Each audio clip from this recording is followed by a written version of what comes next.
tête de Kylian Mbappé. Allez, Kylian.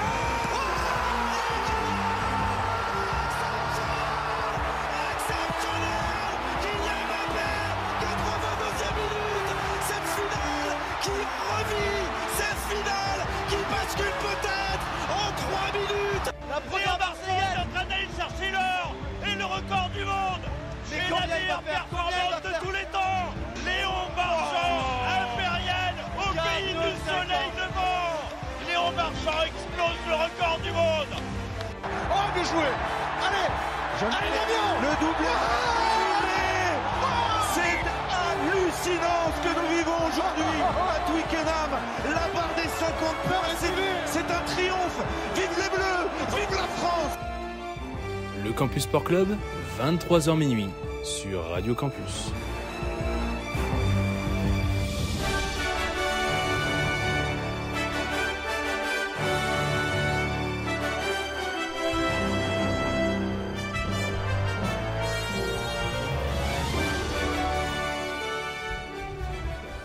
Bonsoir à toutes, auditeurs et auditrices de Radio Campus Lille, j'espère que vous allez bien.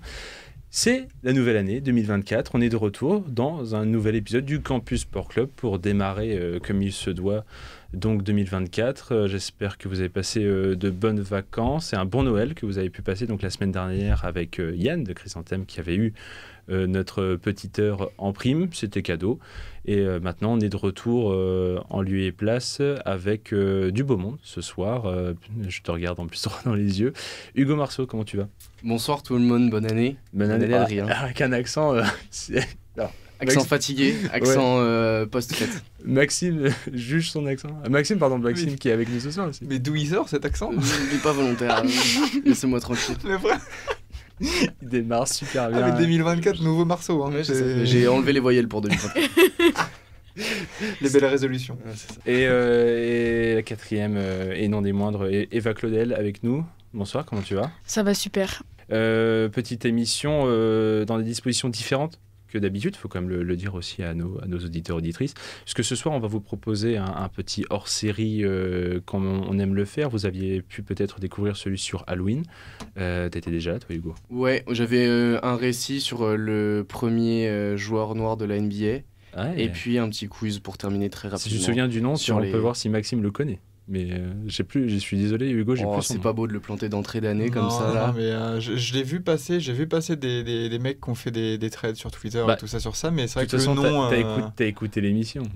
Mais ça fait tellement longtemps, attends, le 31 octobre là, ça fait plus de 2 mois. Hein. Mais on donnera pas le nom pour que les gens aillent écouter le hors-série. Bien sûr, non, c'était juste savoir si Maxime a arrêté, bien évidemment, il te sortait le nom, bon bah tant pis. Voilà. Mais on vous invite à retourner écouter ce hors-série. Nous, ce soir, ça ne sera pas Halloween, du coup. On profite de cette période de fin d'année des fêtes, on n'a pas cherché très loin. On va mettre l'accent là-dessus, sur l'hiver, les fêtes et tout ce qui s'ensuit, mais toujours en parlant sport. Et pour ce soir, donc chacun, on est arrivé avec un petit thème, avec des anecdotes, des informations pour vous raconter ce soir. Installez-vous dans un canapé, un fauteuil, prenez un café, un chocolat chaud et écoutez tranquillement un peu nos différents récits. Et on va démarrer d'ailleurs ce soir avec toi, Maxime, puisque là on parlait un peu basket NBA. On va mettre tout de suite l'accent là-dessus, sur les sports américains, parce que vous le savez, les Américains et les fêtes, notamment en fin d'année, c'est important. En fin d'année, il y a déjà Thanksgiving en novembre, mais alors surtout les fêtes de Noël. Et niveau sport, historiquement, on a été plus ou moins gâtés avec autour du basket, du baseball peut-être, et puis du football américain. Oui, aux USA, là, aux États-Unis, pendant que nous, les Européens, on se gave d'huîtres, de foie gras, d'escargots, tout ce que vous voulez, eux, là-bas, ça redouble d'efforts. Aux États-Unis, les Américains, ça fait pas de trêve, les sportifs, comparé au sport collectif, généralement, là, nous, en Europe, à part dans le football, notamment anglais, mais ça, je laisserai Hugo en parler juste après. Donc, les sportifs, ça redouble d'efforts, ça joue, et c'est surtout des sports qui sont très, très suivis pendant cette période de fête. C'est une véritable tradition du coup pour les sports américains et pour les foyers américains. La culture du sport, elle est évidemment très présente aux États-Unis, et ne serait-ce qu'au niveau universitaire, ça n'a rien à voir entre l'Europe et les États-Unis. Et donc, en associant des traditions et des fêtes qui sont très suivies aux États-Unis, qui sont très célébrées, tu l'avais dit, Thanksgiving, Noël, tout ça, c'est vraiment des événements qui rapprochent les familles, associer ça avec une culture du sport extrêmement présente, on obtient vraiment un cocktail assez important. Toi, tu rajoutes des voyelles, toi. Exactement. Il a pris la mienne. Un cocktail. Tu sais que moi, c'est mon retour. Là. Ça faisait longtemps que j'étais pas revenu dans le CSC, donc tu vois, faut prendre un peu le rythme. Vrai. Mais moi, du coup, ce soir, je vais vous parler de 3 sports américains, les 3 sports majeurs, on va dire, donc NBA, NFL et NHL. Basket, football américain et hockey sur glace. Baseball, et pas forcément vraiment, un peu moins cette culture du Christmas game, on va dire, et des fêtes de fin d'année. Et donc, du coup, dans ces 3 sports, ça consomme du sport du haut niveau et surtout, ça programme des affiches vraiment de très très haut niveau. Et oui, je vais commencer par le sport le plus ancien ou qui a commencé le premier à implanter un peu cette tradition, c'est la NBA. Avec les premiers matchs qui se tiennent déjà en 1947, post-guerre. Ah ouais. Ouais, c'est vraiment une tradition qui est ancrée de ouf dans ce sport-là. On parle peut-être même pas de NBA d'ailleurs à l'époque. Non, on parle plutôt de ABA, exactement. Et du coup, cette année-là, 3 rencontres au programme. Le 25 décembre 1947, les Chicago Stags contre les Baltimore Bullets qui gagnent 87-70. Les Providence Steamrollers contre les New York Knicks qui existent encore aujourd'hui. Les Knicks qui ont déjà gagné 89-75 cette année-là. Et les Washington Capitals contre les Saint Louis Bombers, 73-56 pour les Capitals. Donc 6 équipes, une seule reste encore d'actualité en NBA maintenant du coup. Mais vraiment c'est une tradition qui remonte pas mal. Est-ce que, pardon Maxime, déjà à l'époque c'était des grosses affiches C'était déjà des affiches de gala, tu vas peut-être en parler plus tard, mais des affiches... oui. Alors, même si en 1947, il n'y avait pas 30 franchises comme on a maintenant, c'était dès cette année-là, l'occasion pour la NBA de marquer le coup et de dire, bon, on va programmer les meilleurs joueurs, les plus grosses équipes, les plus grosses affiches, on va dire, avec les plus grosses affluences. Donc, déjà le showbiz, quoi. Ouais. Très américain. Oui, de toute façon. Très, très américain. De toute façon, on y reviendra, mais le côté marketing, c'est super, super présent, quoi. Et du coup, depuis cette date, 1947, chaque année, les plus grosses affiches, du coup, sont programmées à des horaires surtout qui ne se chevauchent pas. Parce qu'on a l'habitude en NBA d'avoir chaque nuit des matchs où on se dit, bon, ok, j'ai un peu de temps, je bosse pas demain. Qu'est-ce que je peux regarder ? Ah mince, il y a 4 matchs à 1h30 du matin. Quel match je regarde, quoi ? Non, là les matchs ton ne se problème chevauchent toutes les pas. semaines. Oui, exactement. Mais il n'y a que lui par contre. Moi, je passe pour le... J'ai pas la force. Certainement pas la force. Évidemment. Mais là, du coup, voilà, c'est des matchs qui se chevauchent pas et qui sont, comme on en revient au même, hein, tout est fait pour que le marketing, l'audience, le traitement médiatique soit le plus optimal possible, sans se soucier du coup de switcher entre tel match, tel joueur. Ah tiens, lui il est en feu. Hop, je vais aller voir ça, mais du coup, je perds le match que je regardais. Donc voilà, tout est optimisé pour se caler dans le canapé, en famille, et regarder de la NBA. Du coup, pour nous, fans français ou fans européens, normalement de 18h à 7h du matin. Donc ça fait vraiment une belle soirée, on va dire, pour décuver un peu ou pour digérer un peu tous les repas. Et petite nouveauté, depuis 1995, les champions en titre sont toujours programmés. C'est qu'on fait les grosses stars, on fait les grosses équipes, mais maintenant... le champion a aussi sa petite place sur la carte, on va dire, petit privilège du champion. Presque logique. Bah oui, évidemment. Sachant qu'en NBA, c'est les champions du monde. En plus, apparemment. World champion of what? ça les a suivis après la Coupe du Monde l'été dernier, là, ça les a bien suivis.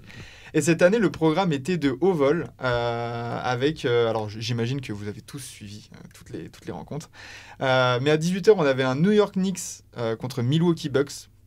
Et pourquoi les Knicks, déjà ? Pourquoi commencer par les Knicks ? Parce qu'il faut savoir... C'était les premiers. C'est les premiers, et c'est surtout l'équipe qui a participé au plus grand nombre de Christmas Games. Ah oui. Eux c'est d'office. Pratiquement toutes les années, il y a un match de New York à New York, au Madison Square Garden. Important ça aussi. Ouais, exactement. Mais parce que aussi c'est un des clubs les plus supportés là-bas. Alors plus pourtant, populaire. Paradoxalement, c'est pas une des franchises les plus victorieuses. Oui. Mais il y a le côté historique, New York, il y a le Madison Square Garden, c'est la Mecque du basketball, comme ils le disent là-bas. Donc il y a toujours quelque chose, il y a toujours un peu cet esprit de Noël, et c'est devenu maintenant une tradition, quoi. S'il y a de la neige au Madison, je pense qu'Eva irait de suite. De suite, j'y cours. Une patinoire. Un patinoire un peu moins. Oh bon, tant pis, j'aurais essayé. Ça fait la fine bouche maintenant. Neige d'accord, mais patinoire non. Ça se plaint presque. Du coup, pour enchaîner, donc hop, après 18h, 20h30, on enchaîne directement avec un petit Miami Philadelphia 76ers. une affiche un peu entre Joel Embiid, Jimmy Butler, pour ceux qui comprennent. Il y a une petite rivalité depuis quelques années. 23h, on enchaîne donc avec un petit Lakers-Celtics. Bon, là, je pense que le côté rivalité historique et éternelle de la NBA, elle échappe à personne. LeBron James, forcément, a sa petite place de choix sur la carte. Et puis cette saison avec une vraie affiche sur le plan sportif intéressante à suivre. C'est du haut de tableau. Ouais, les Celtics qui sont des prétendants au titre depuis maintenant 2-3 ans.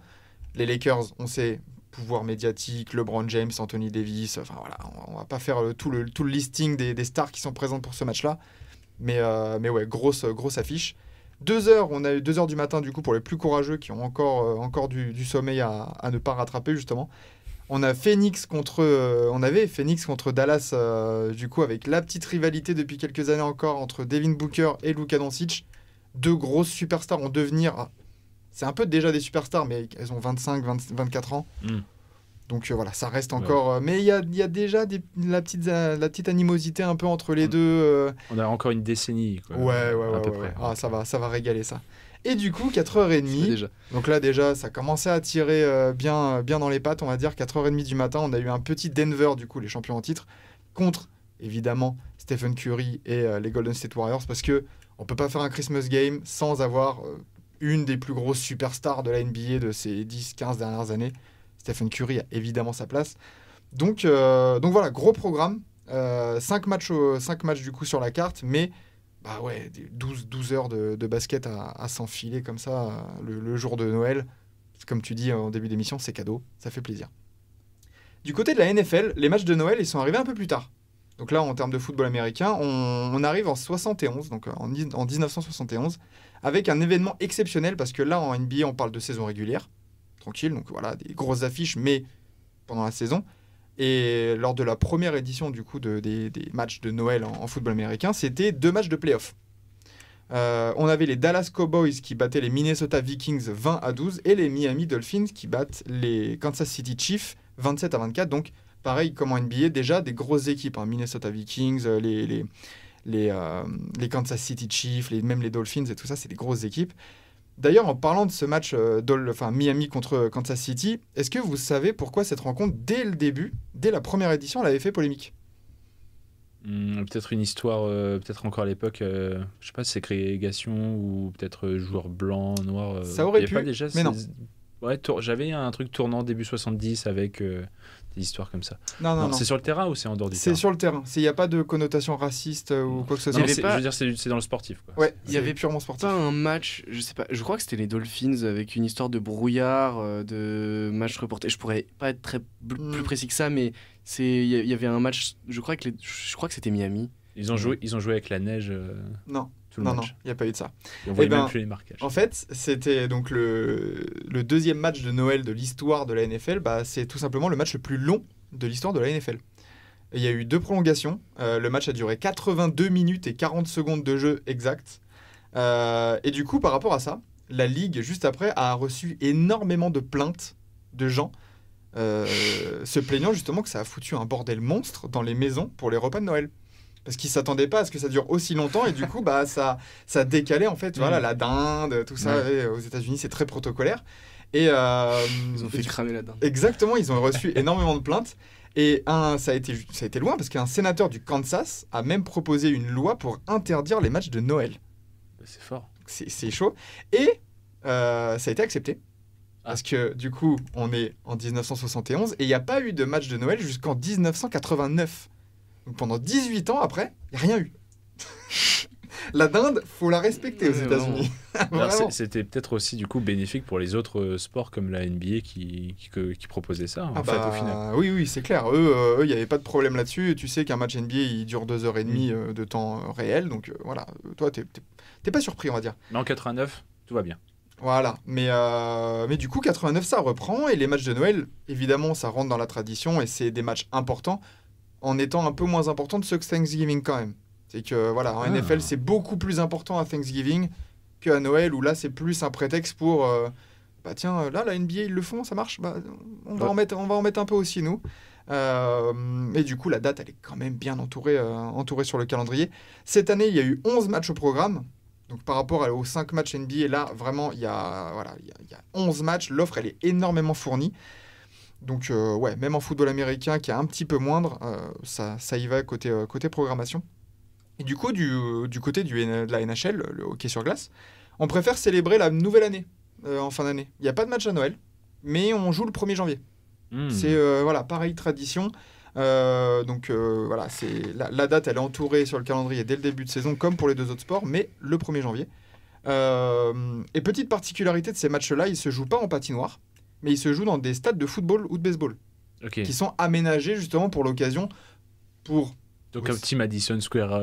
Exactement, pourquoi pas. Il insiste alors que ça se trouve. Ça, typiquement, le stade des Yankees, basket, qui pourrait être un peu transformé pour pouvoir, je pense aussi, attirer le maximum de gens. Parce que, attirer des gens dans une patinoire ou dans un stade de baseball... J'ai pas idée des affluences des matchs de hockey sur glace aux États-Unis. C'est des grandes patinoires. De par la configuration de la salle, de toute façon, je pense qu'on est du simple au double. Je pense que tu vas taper du 15 000 sur les plus grosses salles, non ? En patinoire, je pense. Je pense patinoire. Ouais, je sais pas. Parce que je vois en France des belles patinoires, t'es à 2500, 3000, t'es sur des belles patinoires. En France, on pourrait pas faire ça. Notre meilleur club, c'est Rouen. Non, mais je veux dire, on parle de... Ceci dit, ils ont une très belle salle de basket. Ah oui, oui. Mais on parle de belles patinoires, de grandes patinoires, même en France, à 3000. Je me dis, est-ce que là-bas, on est vraiment sur du 20 000 ou est-ce qu'on est quand même moins c'est les ricains. Mais honnêtement, je parle sous contrôle. Je pense que c'est peut-être moins grand que des belles salles américaines de basket, qui sont plus autour des 15-20 000. Donc ça se trouve, pour les grosses patinoires, on est peut-être aux alentours d'une dizaine de milliers. Ça m'avait presque choqué, moi qui m'attendais à voir les images, de me dire des salles des Warriors ou autres, qui sont 60 000 à chaque match. Non, c'est 25 000, mais 25 000 en salle, c'est impressionnant, quoi. Donc je me dis, une patinoire là-bas, peut-être que même déjà 10 000, de toute façon, c'est du costaud, quoi. Et du coup, ça joue dans des stades de foot, des stades de baseball à ciel ouvert. Donc forcément, le 1er janvier, il caille un peu, même aux États-Unis. Donc ça donne lieu, évidemment, à des images impressionnantes. Ouais, il y a plein de superbes photos de ces moments. Voilà, des photos, des vidéos sur les réseaux sociaux, ça balance et tout ça. Et ça met en relation aussi avec des maillots spéciaux. Parce que c'est aussi le côté marketing. C'est qu'en NBA, en NHL ou en NFL, forcément, événement spécial, maillot spécial. Et forcément, si tu tombes sur un match un peu épique, où tu te dis, putain, le maillot là il était joli quand même et tout, hop là, allez, un peu plus d'argent pour la ligue et tout ça, et ça capitalise le rêve américain dans toute sa splendeur. Ce qui se fait presque maintenant d'une semaine à l'autre en NBA. Oui, maintenant, c'est même trop. Ouais. Après, on dit les Américains, mais regardez le RC Lens qui fait un maillot pour la Sainte-Barbe tous les ans. Mais là, c'est en lien avec un événement unique dédié. Oui, bien sûr. La NBA, presque, il n'y a même pas besoin d'excuses. Non. Oui, c'est ça, mais il y a plus que les Américains. Il y a pas que les Américains. Ouais. Mais du coup, si les hockeyeurs ils ne font ça que à ce moment-là, c'est ultra marquant et c'est ultra cool aussi. C'est ça. C'est vrai. Moi, je trouve ça du coup sympa. Vraiment. Ah oui, non, mais ça rajoute aussi quelque chose d'assez unique, ces événements-là. C'est que, comme tu achèterais ton pull moche de Noël. Exactement. En plus, à mon avis, niveau marketing, les gens ils disent avec les étrennes de Noël, tu achètes ton petit. Mais tout est fait de toute façon. Et ils sont intelligents, les marketeurs. Et puis être businessman. Yes, but I don't stratégie very well. C'est ça. Et du coup, alors pour finir, j'ai quelques anecdotes ou quelques petites questions à avoir sur tous ces Christmas games ou ces matchs de fin d'année. Vas-y, très rapide parce que j'ai une petite surprise pour toi après, donc pour pas trop te prendre de temps aux autres. Vas-y. Pas de souci. Alors, est-ce que vous savez pourquoi le match de Noël en NBA de 2011 entre New York et Boston a été très singulier justement ? 2011. Il est long. Ouais. C'est pareil. Non. Il est juste long. Non, il est pas long. Il est moche. Des fois, ça arrive. Il y a très peu de points. Non. Il n'y a personne. Non. La saison 2011-2012 a été le théâtre de quelque chose d'assez particulier en NBA. C'est pas la grève des joueurs ? Si, exactement. J'ai oublié le nom anglais. Le lockout. Le lockout. Voilà, exactement. Parce que moi non plus, niveau anglais, je suis pas... C'est que pour la première fois... focus sur les équipes, pas du tout sur la date. Maintenant, pour la première fois de l'histoire, en fait, le premier match de Noël a coïncidé avec le début de saison. D'habitude, la saison commence mi-octobre à peu près. Non, là c'était fin décembre et comme on l'a dit, c'était par rapport à la grève des joueurs et des coachs concernant justement le partage des revenus entre les joueurs et les propriétaires. Avant, on était sur un partage de revenus pour les joueurs et les coachs de 57% au total et 43% pour les propriétaires. Et d'un seul coup, les propriétaires, ils ont dit non, en fait, nous, on aimerait bien avoir 53%. Donc, plus que les joueurs et les coachs. Donc, ce qui a donné lieu à une grève. Forcément, parce qu'ils disent, mais attends, c'est nous qui suons sur le parquet et tout ça, donc hors de question qu'on perde tout ça. lockout, grève. Il y avait même Tony Parker qui était revenu jouer en France à ce moment-là Oui, pour se maintenir en forme. Donc voilà pourquoi c'était assez particulier. Malgré leur arrivée tardive du coup par rapport à la NBA, la NFL explose tous les records d'audience à Noël. Et même par rapport à la NBA, c'est dingo. Par exemple, en 2022 pour les matchs de Noël, on était à 23 millions de téléspectateurs de moyenne pour la NFL. Combien pour la NBA à votre avis ? 10 millions, Eva ? Moi, je dirais moins. J'en ai aucune idée. Je sais même pas. J'ai même pas de. D'ordre d'idée ? Ouais, d'ordre d'idée même pour les matchs de saison classiques. C'est peut-être Donc quand même je suppose qu'il y a quand même plus d'affluence à Noël quand même. Mais 8. 8 ? Eh ben non, on est sur de 4,27 millions de moyenne pour les matchs NBA. C'est presque 6 fois moins, 5 fois moins. Et vous voyez, 23 millions de spectateurs de moyenne pour la NFL, c'est beaucoup moins que pour Thanksgiving. J'en parlais justement de ce côté traditionnel de Thanksgiving. Et il y a eu notamment un match en 2022 toujours, lors du match contre les Giants et les Cowboys, à 42 millions de téléspectateurs sur la Fox seulement. Donc si on ajoute les plateformes dédiées de la NFL et tout ça, c'est complètement dingo.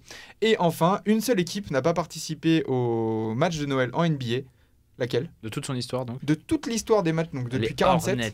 Exactement. C'est les Charlotte Hornets. Je me suis dit, c'est les plus jeunes et en même temps, je me dis, on les aime pas. Donc, et c'est les plus gays aussi. Et ce qui est étonnant, parce que Michael Jordan, derrière tout ça et tout, aurait pu imaginer. C'est vrai qu'on aurait pu imaginer. Les résultats sportifs sont tellement catastrophiques, ça fait pas vraiment. Oui, justement. Ouais, voilà. C'est ça. C'est des matchs, c'est une équipe qui est pas très sexy, quoi. Donc voilà. Super. Merci beaucoup, Maxime, pour cette chronique très très riche. Je te fais passer un petit son que je tenais à faire avant de lancer la première musique.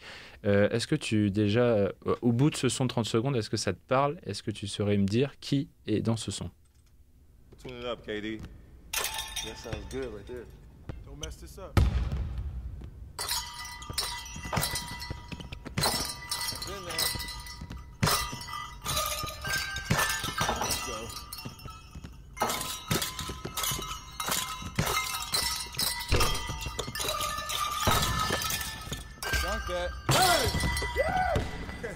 Please tell me the camera was on. Special edition Christmas Day uniforms now available. Voilà, le pouvoir du marketing. La pub de Noël d'il y a presque 15 ans. Ouais. 10 ans. Ouais, non, même 15 ans. Ah oui. Bientôt. Alors, il y a qui dedans ?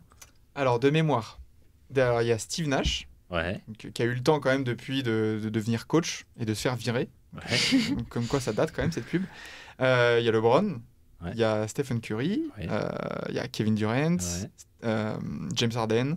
Et le dernier ? Et le dernier, c'est pas Dwayne Wade ? Non, mais pas loin en meneur et très en vogue à l'époque, début 2010. Derrick Rose. Ouais, exactement. Voilà, Derrick Rose qui fait un peu mal maintenant à voir sur un parquet, mais terrible. qui est encore là, hein, qui a encore le mérite d'être. Allez, écoutez, petite pause en musique, comme d'habitude, dans le Campus Sport Club. La première, c'est It's Coming Home for Christmas. Je ne sais pas si ça vous parle. C'est un petit air qui a été composé en lien avec les Three Lions, puisqu'on va bientôt parler football avec toi, Hugo, juste après cette musique. Et ça, c'est une petite chanson qui avait été faite après la victoire des féminines à l'été 2022. Oui. Sauf je n'avais pas le titre, mais que le d'accord. principe de la chanson, c'est de dire « Ah, ça fait plaisir ». Et d'ici quelques mois, il y a la Coupe du Monde au Qatar, et peut-être que l'Angleterre... et spoiler, retourner à la maison. Spoiler, ils ont été éliminés en quart de finale par les Bleus. Voilà. Donc on s'écoute cette chanson qui a été une tentative, du coup, d'espérer de retrouver cette victoire-là après 1966. Et on revient donc pour ta chronique, Hugo, dans un instant.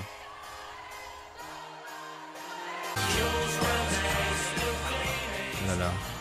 C'est terrible quand même, là on se le disait en off, c'est quand même terrible d'être la nation inventeur d'un sport et de ne pas réussir à gagner. Moi j'adore voir les Anglais perdre, oui, j'adore. Alors voilà, parce que tu n'es pas anglais.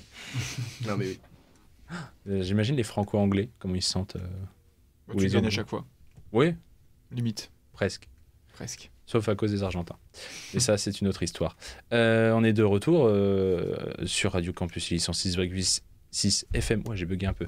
Pour la suite de ce hors-série spécial Noël, fête de fin d'année, on a eu un très beau, très grand cas d'exemple de ce que pouvait être Christmas chez les Ricains, que ce soit en basket, en hockey sur glace ou ou en football américain. Là, on va passer de l'autre côté de l'Atlantique. On va enlever la partie américaine. On va rester sur du foot avec toi, Hugo, puisque eux, c'est pas les Christmas Day. Ils ont une autre appellation pour ça, les Boxing Day. Je ne sais pas même si tu as quelque chose pour expliquer déjà rien que ce terme-là. Tout à fait. Tout à fait. Vous étiez peut-être devant votre télé mardi soir pour regarder Manchester United, Aston Villa, ou même, pour les plus courageux, ou les plus feignants, je ne sais pas, un Luton Town, Sheffield Luton Town même. Et pourtant, nous étions le 26 décembre, lendemain de la veillée de Noël. Vous digériez posément au chaud les festins à répétition depuis 3 jours devant votre écran, au coin du feu, pour les plus chanceux. C'était le Boxing Day.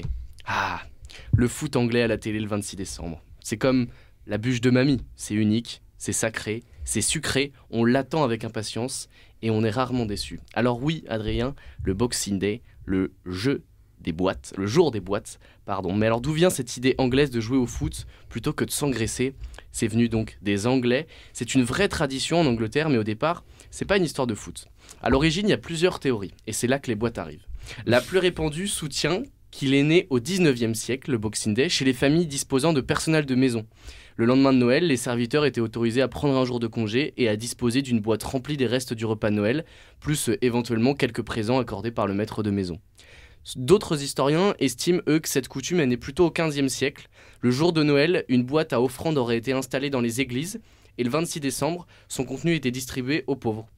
Okay. Et il y a une dernière hypothèse qui affirme que le Boxing Day se rapporte aux expéditions maritimes, pareil, 15e siècle, à peu près la même époque.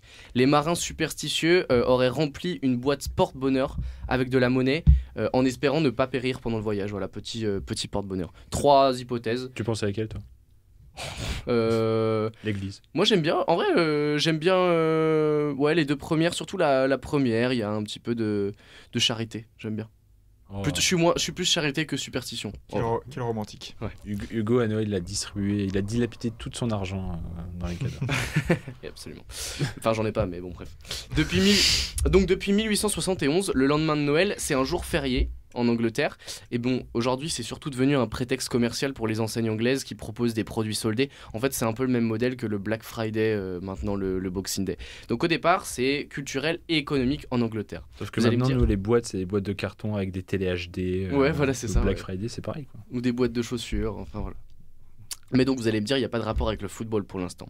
Non. Mais si, le Boxing Day, c'est autant une tradition ancestrale dans le foot que culturelle en Angleterre.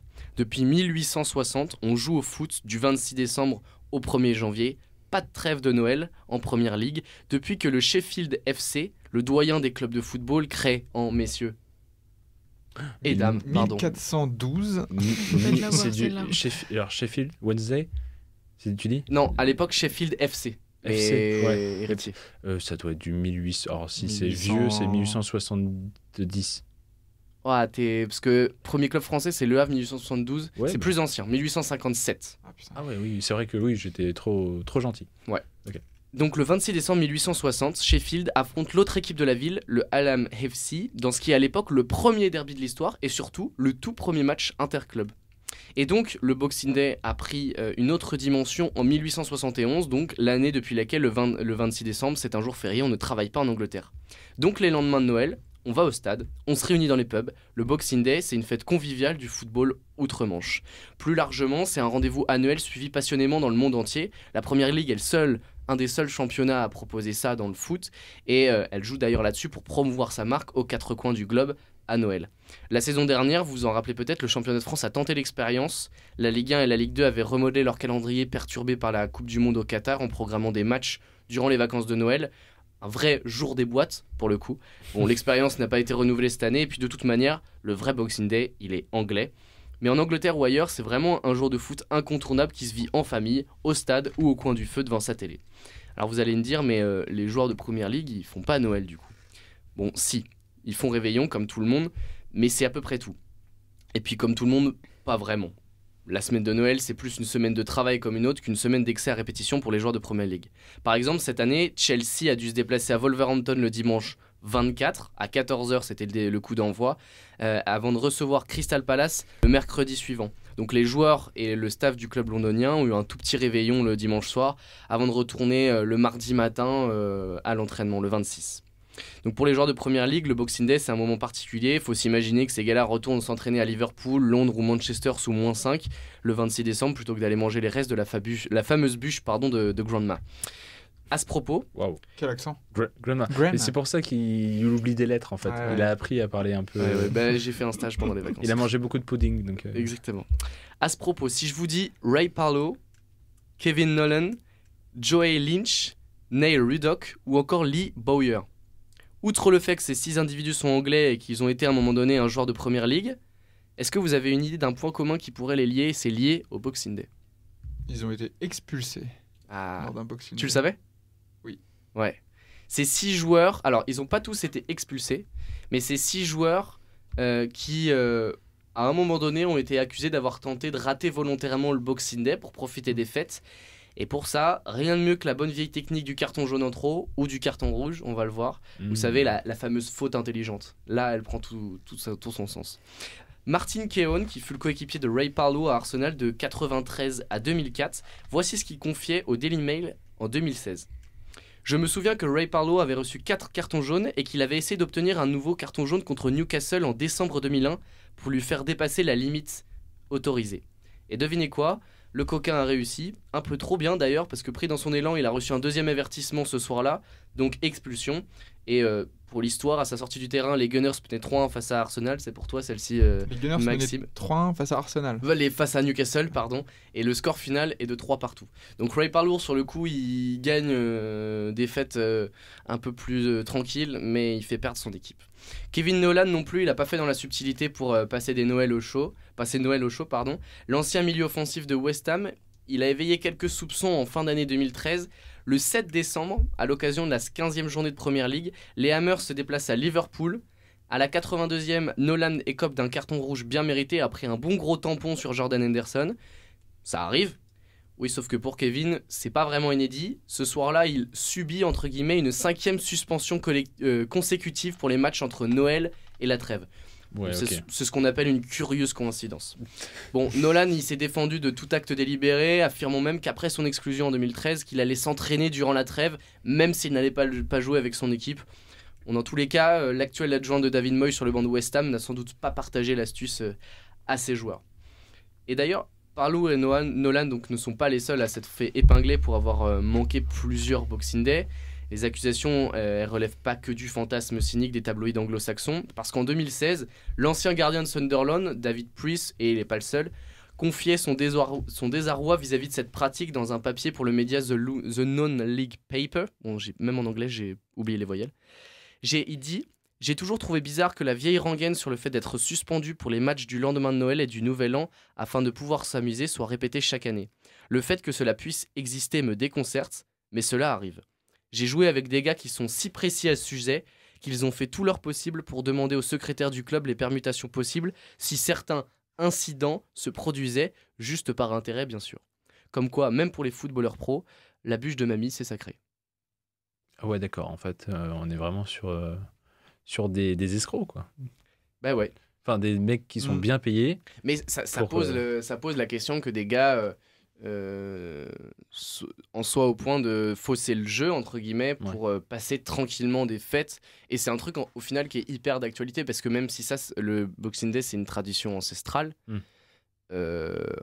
ça pose la question des matchs à répétition. Oui, surtout maintenant dans le football moderne, avec des calendriers surchargés. C'est vrai qu'est-ce que vous jugez, vous, par exemple, que le Boxing Day, même si c'est culte et c'est du spectacle, est-ce que c'est trop pour ces joueurs-là de haut niveau En Angleterre, on parle du coup. Parce que même en France, on a essayé, mais en fait, j'espère qu'on va quand même essayer de préserver cette...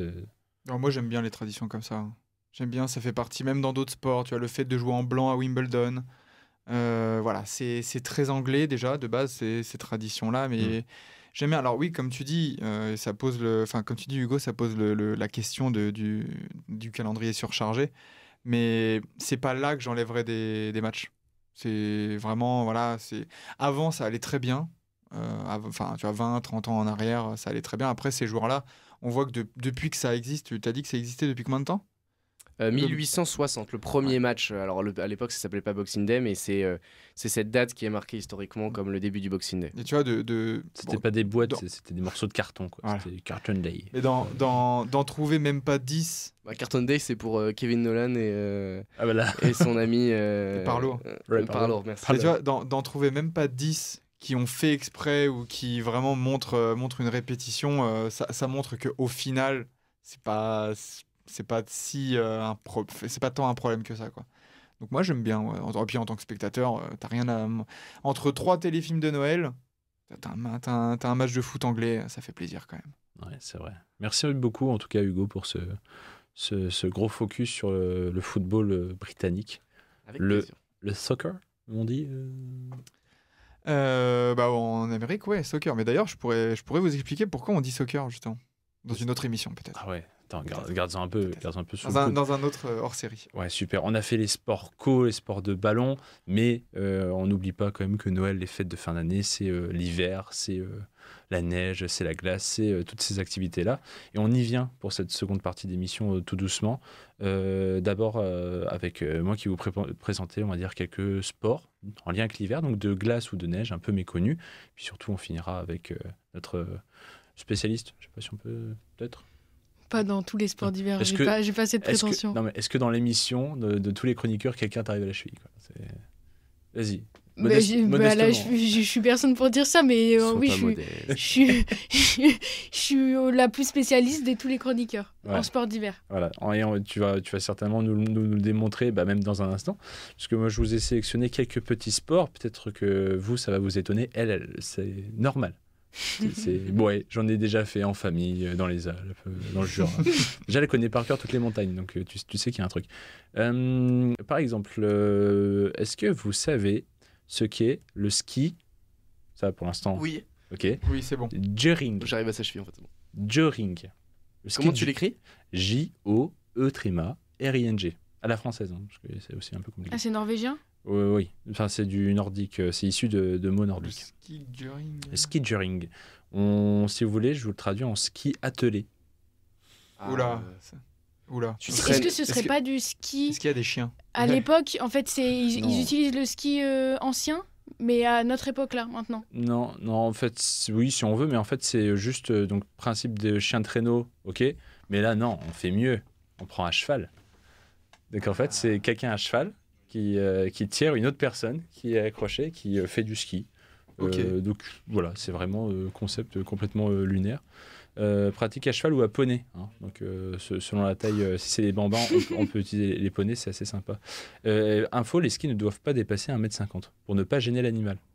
Évidemment. On garde la distance de sécurité, on ne sait jamais, surtout que si lui s'arrête, toi tu glisses encore. Donc, une bande danger, 2 bandes de sécurité. Ouais. Toujours avec le cheval, tiens, vous connaissez le polo un peu? Oui. Vous savez que le polo sur neige, ça existe? J'ai envie de voir. Moi aussi, du coup, j'aurais envie là vraiment d'aller voir des séquences. Le polo sur neige, c'est une variante du polo développée dans les années 2000, donc c'est très très récent en plus.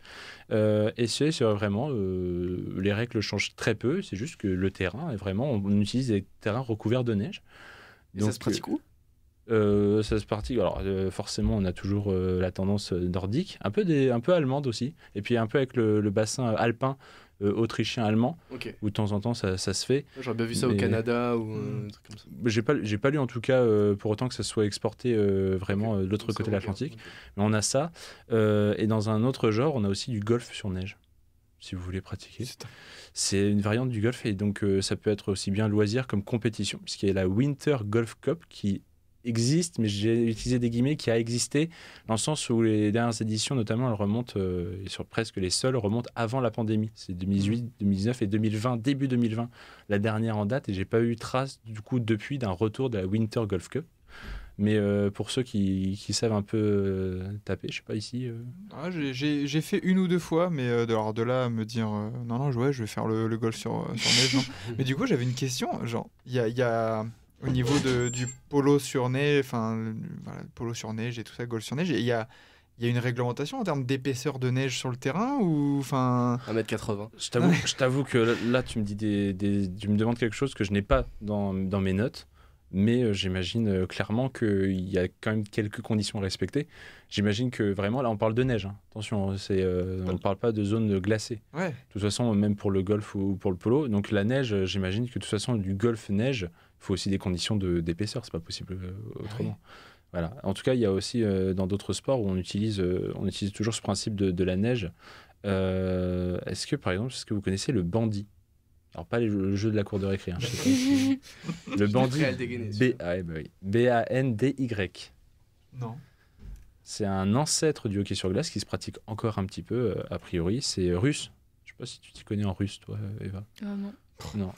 Très, tu vois, nordique, Scandinavie, on a l'image. Un sport qui découle des Russes, c'est vrai qu'on n'y pense pas tout de suite. Le bandy se pratique sur des terrains de football gelés. Chaque équipe compte 11 joueurs et ils sont munis de patins avec une crosse et une petite balle de liège de couleur orange. Voilà, comme à l'époque, comme à la Ligue 1, quand on utilise des ballons orange très visibles sur la neige. Eux font pareil, ils font ça sur un football de terrain gelé. Il y a vraiment le système du hors-jeu, pareil, 11 contre 11, 45 minutes avec pause d'un quart d'heure entre deux périodes, donc de 2 fois 45 minutes. Et, voilà. C'est juste que le gardien, lui, au moins, il n'est pas comme au hockey sur glace, il n'est pas obligé d'arrêter avec une crosse, quoi. Parce que c'est un peu... Ouais. faut être optimiste. Et il arrête les tirs à la main. Et pour vous donner une idée, ce sport-là, ça ne vous parle pas, mais je pense que peut-être que nos aïeux fans de sport d'hiver et qui allaient souvent à la montagne ont peut-être vu ça en sport de démonstration au JO de 1952 à Helsinki. C'était un sport présenté. Et c'était à l'époque des sports de démonstration. Et puis j'ai aussi fait un peu la liste de quelques sports de démonstration. Il y en a il y en a quelques-uns en l'occurrence. Et notamment, par exemple, le ski ballet. Ah, ça, je crois que j'ai déjà entendu parler. Au lieu des bâtons, le ski juring, d'ailleurs. Le ski ballet, la danse. Ouais, c'est. Mais c'était au jeu. C'était pas Albertville? Si, exactement. Ah, parce que moi j'avais vraiment le ballet en mode tu passes le ballet, quoi. Mais c'était pas plus que de la démo. Du ballet, c'est vraiment côté dansé, quoi, artistique. C'était pas plus que de la démo? Non, c'était vraiment de démonstration pour le coup. Ok. Et le ski juring dont je vous parle avec le cheval, sachez que ça a été proposé, enfin c'était en démonstration au JO d'hiver de 1928 à Saint-Moritz. Et je me demande si à Albertville c'est pas un Français qui est champion olympique de ski ballet. Du coup, si elle était en démonstration, tu peux pas être. Ouais, mais c'est pour ça, j'ai ça. Mais ouais, faudrait. Là, j'ai pas l'info et par manque de temps, j'ai pas prendre tout ça. Mais tu peux le faire, bien sûr, pendant la musique. D'ailleurs, on va peut-être pouvoir le faire. Mais voilà, et donc des sports comme ça, un peu sortis nulle part. Je peux vous faire un tout petit dernier. Est-ce que vous savez ce que c'est le whoopie jump? Parce que ça, du coup, c'est un nom qui n'a rien à voir avec... Ouais, ça fait un peu parc d'attractions. C'est ça. Le whoopie jump. Mais pas le parc d'attractions Disney ou Astérix, mais vraiment le parc d'attractions un peu... un peu moyen, ouais. Bazarland. Le truc en plein milieu de la Nièvre ou de la Creuse. On va faire un whoopie jump. On va à whoopie jump, il y a une offre familiale. Le whoopie jump, c'est un cousin du speed riding. Et du coup, la question, qu'est-ce que le speed riding? Comme ça, j'en fais deux d'un coup. Le speed riding, c'est en gros du ski version parapente, parachutisme. Ah oui, ok. Voilà. Et le whoopie jump, c'est le principe, c'est que tu as carrément un deltaplane. C'est-à-dire que vous voyez les personnes qui vont faire du deltaplane, qui partent des très hauts sommets, qui se jettent dans le vide et puis qui s'accrochent, ils sont sanglés, ils descendent en deltaplane, ils flottent. Et bien là, c'est pareil, tu utilises un deltaplane qui est accroché au-dessus de toi, ça fait presque en vue aérienne une sorte d'avion, de petit avion qui se balade dans les montagnes. Et toi, tu es là et tu skis et tu flottes. Et tu redescends, tu glisses et tu flottes. Et ça permet de passer sur des zones ultra... dangereuses en fait, des choses qui seraient du hors catégorie ou du hors piste, et ben là tu flottes, quoi, tu t'évites le danger, voilà quoi. C'est hyper technique. Trop bien. Ouais. C'est un peu Mario Kart, hein, pareil, le nouveau Mario Kart. Ça. Tu sens aussi que tu peux faire des bons bêtisiers avec ces sports-là un peu bizarres. Une belle nécrologie. Mais la aussi, bêtise peut se transformer en mort vite. Ça fait. C'est comme le wingsuit, le bêtisier, il se transformera vite. Ouais.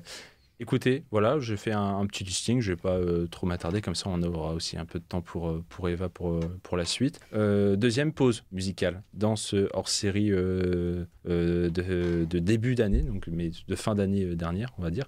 Vous êtes toujours d'ailleurs sur Radio Campus Lille 106,6 FM, c'est toujours le Campus Sport Club, on est juste dans des conditions hors-série, voilà, pour rappel un peu spécial. Et la deuxième musique, parce qu'on est aussi sport d'hiver, neige, tout ça, il y avait un son, et puis j'essaie toujours de mettre un peu de français là-dedans, même si ce n'est pas du tout en français, c'est en anglais.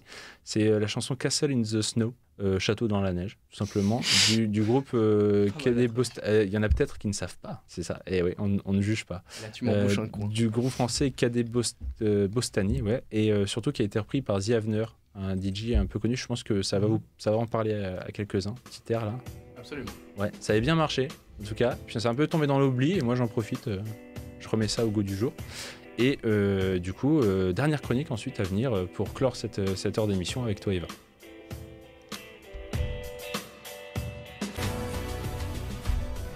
De retour pour clore cet épisode hors série du Campus Sport Club. Vous êtes toujours sur Radio Campus Lille 106,6 FM. Peut-être vous nous écoutez via le DAB+, peut-être sur campuslille.com, le site qui permettra de réécouter cette émission dès minuit 1. Alors, la case programme, Hugo ? Ouais. J'y vais tous les soirs. Magnifique. Des petites émissions de Radio Campus. Bah, c'est encore mieux, t'es même en direct. Donc, oui, c'est vrai. Mais t'es pas dans l'obligation de. Mais j'écoute pas que le Campus Sport Club, Adrien. Mais Hugo se réécoute aussi. Voilà, c'est peut-être ça que tu veux nous dire. Non, j'écoute toutes les émissions, mais aussi pour progresser. Bien sûr, il faut toujours avoir du recul. Exactement. On avance avec ces dernières minutes et le dernier thème, on va dire, de la soirée. Toujours dans cette thématique que je venais de dire juste avant sur sport de neige, de glace, tout ça. Et avec toi, Eva. Donc je te laisse un peu nous en dire plus. Oui, effectivement. Comment ne pas parler de neige dans le hors-série des fêtes de Noël ? Je vais commencer par du coup un petit quiz pour vous, l'équipe. Je vais commencer par du ski alpin. Du 9 au 17 décembre avait lieu la Coupe du Monde de ski alpin à Val d'Isère. Mais combien d'épreuves de Coupe du Monde ont été organisées dans la mythique station savoyarde ? Je vais dire 18. Moi 17, je crois que c'est 17. On parle d'épreuves, donc quand il y a 2 courses, la descente et le slalom, ça compte comme 2. Ok, 36. 27. Vous pouvez aller, ça fait depuis 1968. Ah, pas que sur cette édition. Ah non, pas que sur cette édition. Cette édition, il y a eu la descente chez les hommes, en tout cas, il y a eu la descente et le super G. Il y a eu le super G et le slalom, slalom qui a d'ailleurs été annulé. Historiquement, voilà. Oui, je suis sûr. Historiquement. Déjà 17 sur un seul. Enfin bref, Adrien. Non, c'est moi qui complète. 138. 14,5. Non, c'est rien, on est trop nuls. 190 épreuves de Coupe du Monde depuis 1968, réputée pour son exigence face de Bellevarde, écoutez bien, avec une pente allant jusqu'à 71%. Elle a accueilli les épreuves de ski alpin masculine des Jeux en 92, on en parlait, et les championnats du monde de ski alpin en 2009. Le problème qui se crée à la station de Val d'Isère, c'est qu'elle n'est pas sur la carte des Jeux 2030. Ouais. Et c'est ce qui pose vraiment un problème. Elle a été rayée de la carte au profit de Courchevel-Méribel qui accueillera les championnats du monde, les Jeux 2030, pardon. Cette station d'ailleurs qui avait déjà accueilli les championnats du monde la saison dernière. Pour des raisons environnementales et logistiques. Exactement, ouais. Pour des raisons logistiques. L'objectif, c'est regrouper les épreuves sur plusieurs sites réduits. Un nombre réduit. Petite autre question, cette fois-ci en saut à ski. On en a un petit peu parlé dans l'actualité, c'est pas une question, je suis pas la spécialiste de saut à ski, mais qui est l'athlète française à avoir remporté pour la première fois depuis le 2013 une victoire en Coupe du Monde de saut à ski à Lillehammer. La française est d'ailleurs regagnée en Suisse il y a le 16 décembre, donc elle fait forte impression cette française. Joséphine Panier. Joséphine Panier, exactement. Elle a le dossard jaune de leader de la Coupe du Monde en plus. Exactement. Le 3 décembre, la Française de 21 ans a remporté sa première victoire en Coupe du Monde devant la championne du monde canadienne, Alexandra Loutit, présente sur le circuit depuis 5 saisons. Elle avait signé son premier podium en Coupe du Monde en février 2022. Donc elle avait fini 11e des Jeux Olympiques. Donc peut-être que ce sera une future médaillée aux Jeux de Cortina en 2026, mais peut-être... JO 2030, parce qu'elle n'a que 21 ans. Hein. Oui, c'est ça, c'est qu'on est dans une belle fenêtre pour 2030 pour elle. Exactement. Puisqu'en ce moment, il y a le Tour de ski du 30 décembre au 7 janvier. C'est une épreuve de ski de fond, si vous n'êtes pas spécialiste. Une compétition un peu à part, inspirée du Tour de France. On regroupe des étapes de la Coupe du Monde. Mais avant, du coup, le début de ce Tour de ski, quel Français ou Française a réalisé le meilleur résultat de l'équipe de France depuis le début de la Coupe du Monde ? C'est Richard Jouve. Richard Jouve, oui, c'est une bonne réponse. Richard Jouve, il y a deux bonnes réponses. Il en manque un. C'est Richard Jouve qui a fini deuxième du Hugo va l'avoir sprint aussi. classique d'ouverture de Ruka en Ouais, mais Finlande. non, j'ai que lui. J'ai que Richard Jouve. Eh bien, Qui avait fait bronze au dernier jeu, non? Ou non, au championnat du Ouais, monde. il a fait bronze au JO avec ses coéquipiers. Oui. Ah oui, c'était en relais. Lapalu, Monique Magnifica, Relais mixte. Maurice Magnifica. Non, Non, relais homme, classique. En relais homme, c'était? Ouais, Ok. Maurice Magnifica, Clément Paris, Hugo Lapalu et justement Richard Jouve qui a fait second justement sur ce sprint à Roca. Eh bien, le 15 décembre, c'est Lucas Chanava, l'autre un peu spécialiste du sprint, qui a fini deuxième du sprint devant l'ogre Johannes Kleibe qui a triomphé chez lui à la maison. Il y a encore un Johannes Beu. Et bien justement, belle transition vers notre mon sport de prédilection quand même. La trêve pour les biathlètes est bientôt terminée, puisque les affaires reprennent dès le 4 janvier à Oberhof en Allemagne pour un sprint masculin, puis dès le lendemain un sprint féminin. Notre Française Justine Brezas-Boucher aura le dossard jaune sur les épaules le vendredi. Elle avait déjà porté le dossard jaune en Autriche à Horsfilzen, c'était en 2019. Mais combien de tricolores ont porté cette fameuse tunique féminine? Combien de tricolores féminines ont porté cette fameuse tunique? Ouais, parce que déjà, avec Lou Jean Monod, j'avais la stat que c'était la 12e Française à gagner une épreuve, une étape de Coupe du Monde. Alors, pour porter le maillot jaune. Bah, on en a 3 déjà actuels. Brezas-Boucher, Julia Simon, Lou Jean Monod. Il doit y avoir Marie-Dorin Habert. Exactement, ouais. Ça fait que 4? Non, il faut revenir au championnat olympique en 92 si vous avez la stat. Le relais en 92, le relais féminin a gagné les Jeux olympiques en 92. Et ben deux qui faisaient partie de ce relais ont déjà porté le dossard jaune au nom de Corinne Niogret et Anne Briand. Donc ça fait 7. Donc ça fait 9, pardon, parce que il y a les deux, mais il en manque 2, pardon. Il en manque 2. Mais vous allez peut-être pas... Il y a Sylvie Baker et Emmanuel Claret, Sandrine Bailly, donc ça fait 9 porteuses du dossard. 9 biathlètes françaises qui ont porté. Qui ont un jour... Ah oui, je pensais pas autant. Emmanuel Claret, il y a un lien avec Johan? Aucune idée, mais je... Eh ben on va l'appeler tout de suite. Aucune idée, par on l'a au contre, bout du fil. Là. Aucune idée. Johan Claret qui est donc ski alpin. Oui. Une petite dernière Une petite dernière, peut-être vous allez pouvoir me citer, on va passer chez les hommes, le plus de biathlètes qui font partie du top 10 du général, en ce moment. Ah là, du top 10, du top 10 en biathlon? Ouais. Masculin? Oui. Johannes Beu, Tarier Beu, il doit y avoir Lagrid. Christensen. Christensen, Samuelson. Samuelson qui est 10e. Panselioma. Citez-moi. Ah bah oui, Navrat. Dol, non, pas sûr. Non, il a juste gagné. Si, Dol il est rentré? Top 8. Et 2 secondes. Faut nous dire. On n'a plus le temps. Stromschein, le nouveau Norvégien à la petite cote. Ce Norvégien, il faudra le suivre parce que il est très très bon, notamment sur les skis. Donc il est 4e du général avec un quintuplé norvégien à la tête du général de biathlon masculin. Super, ok. Ouais, c'est vrai que ça va reprendre déjà, c'est cool ça. Merci Eva pour ce petit point questionnaire sport blanc. Merci les garçons pour vos chroniques déjà un peu plus ballon rond, ovale, je sais pas comment tu définis ça, et épalé. On n'oublie pas. On n'oublie pas aussi quand même les sports d'hiver que tu avais déjà évoqué aussi au début de l'émission.